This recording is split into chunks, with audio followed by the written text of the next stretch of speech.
Hello everyone, this is Dr. Adnan and I'm going to explain you effects of maneuvers on heart murmur.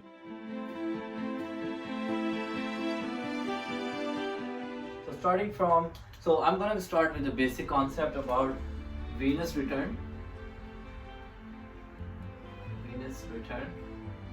And how do we know what is preload and afterload? So if you know this concept, you can easily understand the basic effect of maneuvers on heart murmurs. First, I'm going to discuss about what is venous return. So if we talk about venous return, what is preload and afterload? So this is preload and afterload. So what it does mean by preload? Preload is before load. So venous return, so this is what is coming to the heart. So on the right atrium to right ventricle, this is called preload. So anything we are putting a load on the heart to do the pump function. So afterload is something outside the heart, like we talk about peripheral vessels, which means when we have a vasoconstriction, when vessels are constricting, it means they're increasing the afterload, and whatever coming back to heart is called venous return, which is when the blood is coming back to the heart, it means its preload is increasing. And how would we know that preload is decreasing? When there is a venous pooling, or when we have medication like nitroglycerin, which gonna do what? Gonna decrease the preload. Nitroglycerin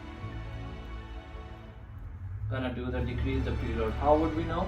Because it decreased the venous return by pulling all the blood to the veins. So venodilator. Now this is how we go with the basic concept. Now I'm gonna talk about based on this preload and afterload concept. So what gonna do vasodilators? They're gonna decrease the afterload. So if we talk about vasodilator means dilating the vessels, which gonna decrease afterload. So this is a basic concept. You should know what is preload and afterload.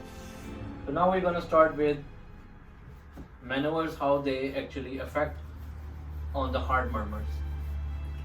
So basic concept from this is for the USMLE, the United States Medical License Exam. So we know that first thing we have is Valsalva.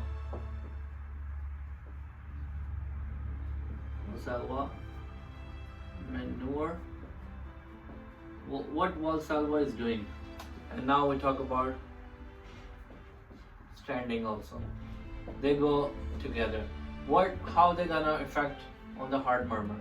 So we talk about, we have the conditions like most commonly they ask is hypertrophic cardiomyopathy and mitral valve prolapse. So in hypertrophic cardiomyopathy, we have the cardiac muscles are hypertrophied, like they are big. So they eventually gonna obstruct the ventricle septum. So we call that condition turns into HOCM, like hypertrophic obstructive cardiomyopathy. So how Valsalva and standing gonna affect HOCM or HCM or MVP? So we know that what was Valsalva gonna do. So in the case of HOCM and MVP, there is obstruction going on. So we need more blood to come back to the heart in order to decrease the murmur. So Valsalva and standing gonna increase the murmur. So is that good or bad? It's very bad. How it gonna increase the murmur? It's gonna loud the murmur of the HOCM and MVP, mitral valve prolapse. How? Because Valsalva maneuver, what it does, it gonna decrease the venous return.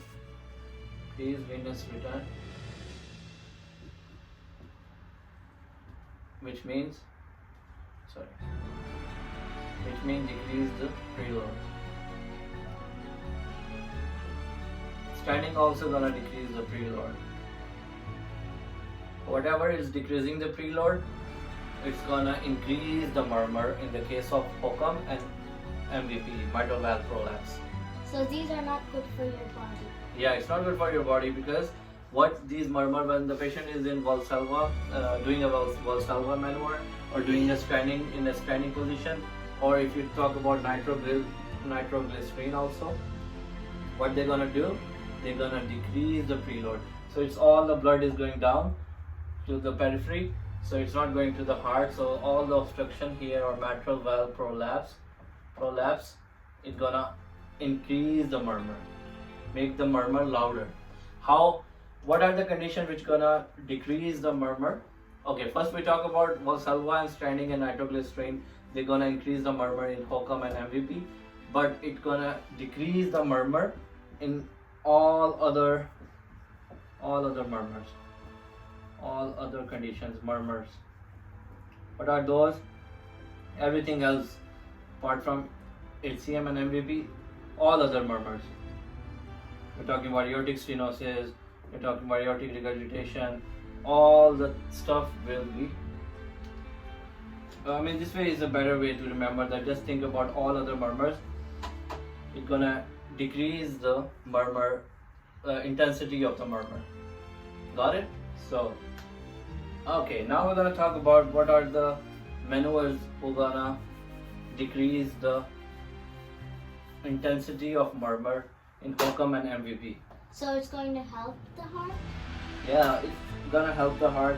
So in a sense that we are talking about in the exam, we already know that Valsalva and standing, how it does affect on the HOCM and MVP, because they mostly tested these questions in the exam. So if you talk about, so our main concept is we want more blood in the heart. So in the case of more blood in the heart, there will be less obstruction and the murmur will be less likely louder. So what are the conditions who gonna increase the preload or afterload? So we have here is squatting.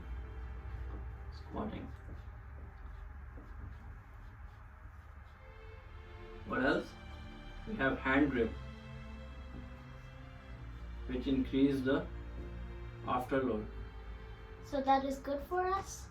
Yeah, that's good for just to for the exam purpose. These are the maneuvers gonna decrease the murmur. How? By squatting, we have increased preload. We have increased preload, which means more venous return.